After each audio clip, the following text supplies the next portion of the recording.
Yes, sir. What's up, everybody?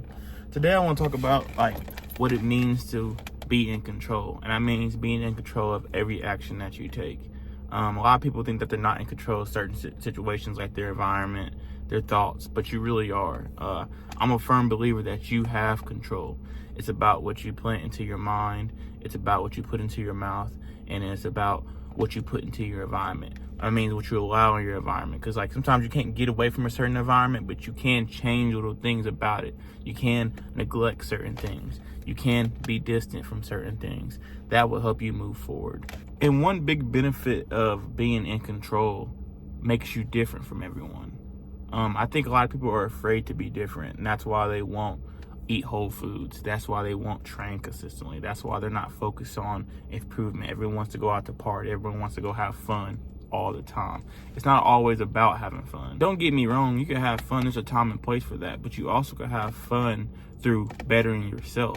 So, if there's certain things in your life, let's say you're focused on your health at that time, you're trying to lose weight, you can find things that are fun and still hang out with friends, but it incorporates being active. So it allows you to lose weight.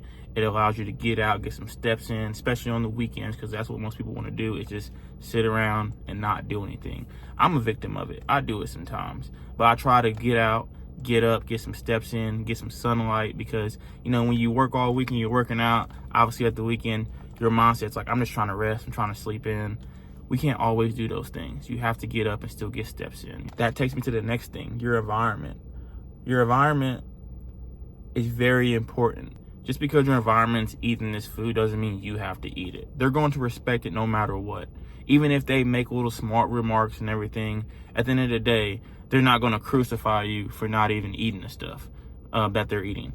You're going to eat what you want. They can't force the food to your mouth. It's your job to make sure that you're putting the right food in your body so that you can have optimal health. And that's one thing. A lot of people can get jealous because they see that you can be consistent and be disciplined to eat these foods, but then they can't do it. So then they make these smart remarks, or they're just or they're jokingly, they want to see themselves be like you, but they can't do it at that time. The cool thing about it is you could benefit your family and your friends by inspiring them to eat healthy if they're watching you do it. So not only are you eating healthy, but eventually if you do repetitively, it's going to catch on to someone else and they're going to start doing it, which it starts to help change your environment.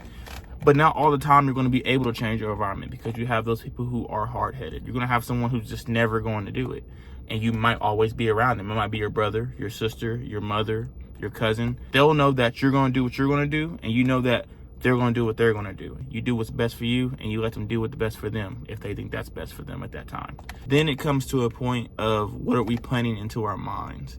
What are we listening to? The type of music? Are we listening to podcasts? Are we reading? Are we trying to learn new things? Whether it's about the body, the mind, something new that you're interested in, are you trying to keep your mind fresh on those things?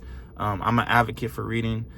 I like reading self-improvement books. The reason why I like to read self-improvement books, because it gives me new tips and tricks to be able to work myself through any situations or obstacles that I find myself battling through at that time, which it could be financial, it could be marital, it could be physical or mental at that time, but it's helping me get through those things with having these new tips or tricks that I'm learning from these authors who are writing these books. We all have our music that we like. For the gym, I like to listen to rage music. That's just me. I like to have my heart going, get the blood flowing, upbeat stuff.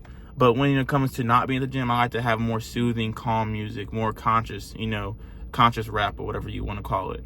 But the type of stuff that you're listening to, especially if it's podcasts, if you're watching negativity, it's going to start to make you think negative. I just want you guys to understand that you have way more control than you think.